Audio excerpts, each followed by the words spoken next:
السلام علیکم ناظرین، اس ایپیسوڈ کے شروعات میں ہم دیکھتے ہیں جنگل میں تیمورتاز ساروس سے کہتا ہے بورسا کی مدد کی فریاد الخانی سنے گا، محاصرہ ختم ہوگا، تجارتی راستے کھلیں گے۔ یعنی جب ہم اس میز سے اٹھیں گے تو ساروس بورسا کے اوپر چھائے ہوئے سیاہ بادلوں کا کیا ہوگا؟ وہ ہٹ جائیں گے۔ ساروس کہتا ہے کہیں وہ سیاہ بادل الخانی کے گرد نہ گھوم رہے ہوں۔ تیمورتاز کہتا ہے میں سمجھا نہیں۔ تو ساروس کہتا ہے عثمان نے تمہاری شاہراہ ریشم کا راستہ روک دیا، اورحان نے ان ترک سرداروں کا راستہ روک دیا جو چند سونے کے سکے جمع کیے ہیں۔ فوج تو چھوڑو، تم صرف اس طرح کی میز لگا سکتے ہو، کیا ایسا نہیں ہے تیمورتاز؟ جو تم نے مجھے دیا وہ تحفہ نہیں، مجبوری تھی۔ تیمورتاز غصے سے کھڑا ہو جاتا ہے۔ بازنطینی اور منگول بھی ہتھیار کھینچ لیتے ہیں۔ سپاہیوں کو روکتے ہوئے تیمورتاز کہتا ہے میں کائی قبیلے کو تاریخ سے مٹا دوں گا، اورحان کی شکست، عثمان کی بیماری، ہمارا اتحاد۔ ساروس کھڑے ہوتے ہوئے کہتا ہے دیکھو، اگر تم ناکام ہو گئے تو میں اپنے راستے پر چلوں گا۔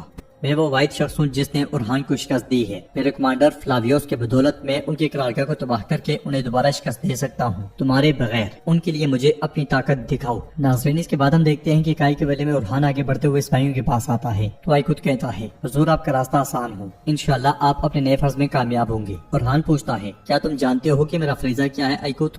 تو ایکوت کہتا ہے حضور اگر آپ کا کوئی فریضہ نہ بھی ہو تو بھی ہمارے لیے آپ سب سے۔ اس لیے میں شہنشاہ کے ساتھ وہاں پہنچنے والا علاؤالدین کہتا ہے فرائض عہدوں کا تعین نہیں کرتے ایکوت، اورحان صاحب ہمیشہ اورحان صاحب ہی رہیں گے۔ یہ سن کے اورحان اس کا شکریہ ادا کرتا ہے۔ شہنشاہ اورحان سے پوچھتا ہے کہاں جا رہے ہیں اورحان صاحب؟ اورحان کہتا ہے میں اور میرے سپاہی برسوں سے لڑتے آ رہے ہیں، میں ان سے معافی مانگنے کا مستحق ہوں، ہے نا علاؤالدین؟ علاؤالدین کہتا ہے ضرور، حق ہے بھائی۔ شہنشاہ کہتا ہے ہم بھی حق حلال کرتے ہیں۔ تو اورحان کہتا ہے آپ نے جرگے میں کر دیا ہے اور میرے لیے دعا کی، میں نے سنا۔ شہنشاہ کہتا ہے دعا تمہارے بابا کرتے ہیں، ہم صرف آمین کہہ سکتے ہیں۔ علاؤالدین کہتا ہے کیا آپ بابا کو نہیں جانتے بھائی؟ انہوں نے اپنا فیصلہ سنا دیا۔ میں جانتا ہوں کہ آپ کو تکلیف ہوئی ہے، لیکن یہ فیصلہ آپ کی فتوحات پر کبھی سایہ نہیں پڑے گا۔ شہنشاہ کہتا ہے اب سے آپ کا سایہ بورسا پر بھی نہیں پڑنا چاہیے، میں یہ اس لیے کہہ رہا ہوں کہ مجھے تمہاری فکر ہے۔ تو اورحان کہتا ہے فکر نہ کریں شاہنشاہ صاحب، اب سے بورسا تمہارا، پہاڑ اور وادیاں ہماری ہوں گی۔ یہ کہتے ساتھ ہی اورحان آگے بڑھتا ہے اور گھوڑے پر سوار ہو جاتا ہے۔ جرکتائی بھی ارسطو کے ساتھ وہاں پہنچتا ہے۔ علاؤالدین اورحان سے کہتا ہے بھائی بے شک ہم مختلف سمتوں میں جائیں، بابا کے کھولے ہوئے راستے نصیب ہوں۔ جواب میں اورحان کہتا ہے ایک ہی راستے پر ایک دوسرے کا سامنا کرنے سے بہتر ہے بھائی، اللہ آپ کا حامی و ناصر ہوں۔ یہ کہتے ساتھ ہی اورحان جرکتائی اور سپاہیوں کے ساتھ روان ہو جاتا ہے، جبکہ ایک جانب کھڑا درسن اسے دیکھ رہا ہوتا ہے۔ ناظرین، اس کے بعد ہم دیکھتے ہیں کہ خواتین خیمے میں عثمان صاحب کے پاس موجود ہوتی ہیں۔ غدار طبیب دستانے اتارتے ہوئے کہتا ہے وہ دعائیں دینا جاری رکھیں جو میں نے پہلے تیار کی تھی منون خاتون۔ منون خاتون پوچھتی ہیں کیا کوئی نئی دوا تیار نہیں کریں گے؟ تو طبیب کہتا ہے نہیں، ابھی کوئی ضرورت نہیں ہے۔ نیلوفر آگے بڑھتے ہوئے پوچھتی ہے کیا مطلب کہ ضرورت نہیں؟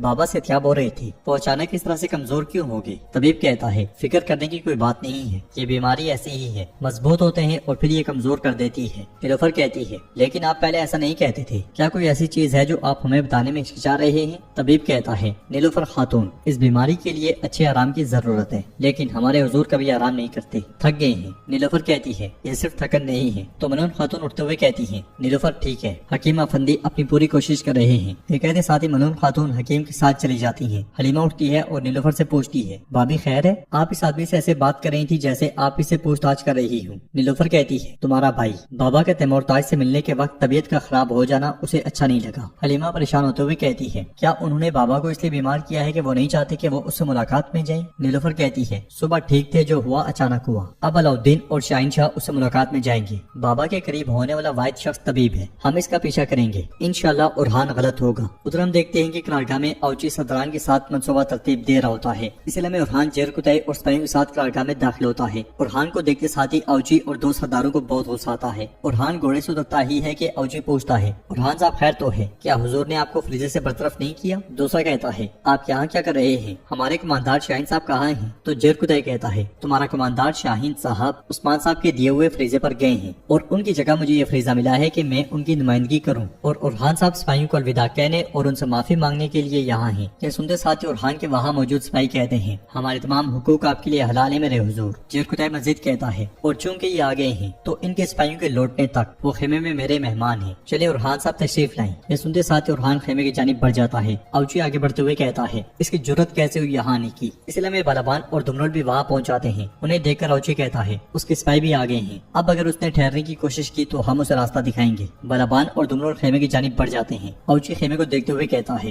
وہ اب خیمے میں ہے لیکن خیمہ اس کا نہیں ہے۔ اندر خیمے میں ارحان جیر قطعی اور سپاہیوں کے ساتھ موجود ہوتا ہے۔ بلابان اس سے کہتا ہے حضور کیا ہو رہا ہے؟ جو کچھ ہم نے سنا۔ تو جیر قطعی کہتا ہے بلابان ارحان صاحب کی اب زیادہ اہم ذمہ داری ہے۔ ارحان کہتا ہے اب میری بات غور سے سنو، ہم بورسا میں داخل ہوں گے، برہان صاحب کو لے کر نکلیں گے۔ جیر قطعی صاحب رات کو شہر کی فصیل پر جا کر برہان صاحب کے بدلے ساروز کو 10 قیدی پیش کریں۔ بلابان ایک دم سے کہتا ہے حضور وہ برہان کو نہیں دیں گے، برہان صاحب عثمان صاحب کے خاص آدمی ہیں، وہ ان کے ٹکڑے ٹکڑے کر کے جو جانا چاہتے ہیں جانے کی کوشش کریں گے۔ جیر قطعی کہتا ہے میں نے بھی ارحان صاحب کو یہی کہا، لیکن کیا تم جانتے ہو انہوں نے کہا کہ ٹھیک ہے میں اصرار کروں گا، وہ نہیں مانیں گے، سودے بازی ہوگی، شدت اختیار ہو جائے گی، اور جب ان کی توجہ مجھ پہ ہوگی، ارحان کہتا ہے اس وقت ہم چاروں قلعے میں گھس جائیں گے۔ کراخلیل کہتا ہے ہم پہاڑ کی طرف سے بورسا میں داخل ہوں گے، وہ بے خبر رہیں گے کیونکہ انہیں یقین ہے کہ وہاں سے کوئی حملہ نہیں ہوگا۔ جب ارحان صاحب نے برہان صاحب کو بھیجا تھا تو مجھے بھی ان کے ساتھ بھیجا گیا تھا۔ ارحان کہتا ہے میں نے برہان صاحب کو اس مشکل صورتحال میں ڈالا، یا تو میں انہیں وہاں سے نکالوں گا یا میں خود وہی مر جاؤں گا۔ ادھر علاؤالدین دستاویزات دیکھتے ہوئے گونچا سے کہتا ہے ہمارے لیے محاصرہ بہت مشکل ہو گیا ہے گونچا، خزانے کی حالت بھی اچھی نہیں ہے، ہمارے پاس اب جلد سے جلد بورسا کو فتح کرنے کے علاوہ کوئی چارہ نہیں بچا۔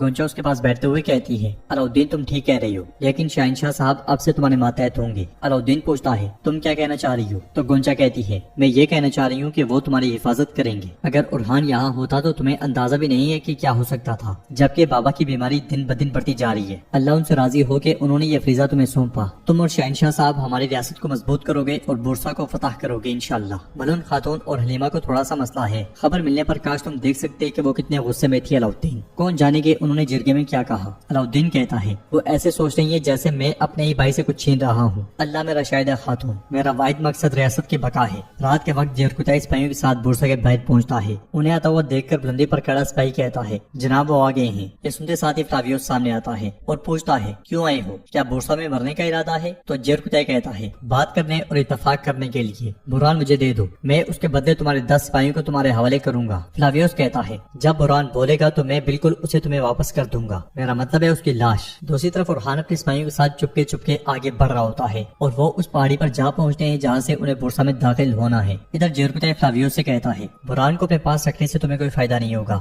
تم اسے بات کرنے کے قابل نہیں ہوگی، وہ بات بھی نہیں کرے گا۔ فلاویوس کہتا ہے شاید تم ٹھیک کہہ رہی ہو، لیکن میں برہان کو گرفتار رکھ کے تمہیں تکلیف تو پہنچا سکتا ہوں۔ تمہارے عثمان صاحب نے اس بارے میں کیا کہا؟ جیر قطعی کہتا ہے مختصر بات کرتا ہوں، برہان ہمارے حوالے کرو گے یا نہیں؟ فلاویوس ہنسنے لگ جاتا ہے۔ ادھر ارحان اپنے ساتھیوں کے ساتھ رسی کا استعمال کرتے ہوئے بورسا کی دیوار پہ چڑھنے کی کوشش کر رہا ہوتا ہے۔ ادھر فلاویوس جیر قطعی سے کہتا ہے تم نے میرے بھائی کو مارا، میں تم سے ضرور انتقام لوں گا، لیکن میرے سپاہی میرے لیے قیمتی ہیں، برہان کے لیے صرف 10 سپاہی بہت تھوڑے ہیں۔ جیر قطعی کہتا ہے کیا تم کتنے چاہتے ہو؟ تو فلاویوس کہتا ہے 20، برہان کے بدلے 20 سپاہی۔ یہ سن کے جیر قطعی کہتا ہے 20۔ ارحان اور اس کے ساتھیوں کی دیواروں پر چڑھنے کی پیش قدمی جاری ہوتی ہے۔ ادھر جیر قطعی فلاویوس کو لٹکا رہا ہوتا ہے تو فلاویوس کہتا ہے میرے صبر کی حد ہے جیر قطعی، جو کہنا ہے جلدی کہو۔ تو جیر قطعی آہستگی سے کہتا ہے مجھے امید ہے کہ ارحان صاحب اندر چلے گئے ہوں گے۔ پھر کچھ دیر سوچنے کے بعد کہتا ہے ٹھیک ہے ہم نے اتفاق کیا، برہان صاحب کو تیار کرو اور میں کل تمہارے 20 سپاہیوں کے ساتھ آؤں گا۔ یہ کہتے ساتھ ہی جیر قطعی پلٹ جاتا ہے اور کمانڈر فلاویوس سے کہتا ہے جناب برہان نے کام کہہ دی ہے، ایسی بہت سی چیزیں ہیں جو ہم اس سے جان سکتے ہیں۔ تو فلاویوس کہتا ہے کس نے کہا کہ میں اسے دے دوں گا؟ ادھر کافی دیر کی کوشش کے بعد ارحان اپنے ساتھیوں کے ساتھ بورسا میں داخل ہو جاتا ہے اور حسرت بھری نگاہوں سے بورسا کو دیکھتے ہوئے کہتا ہے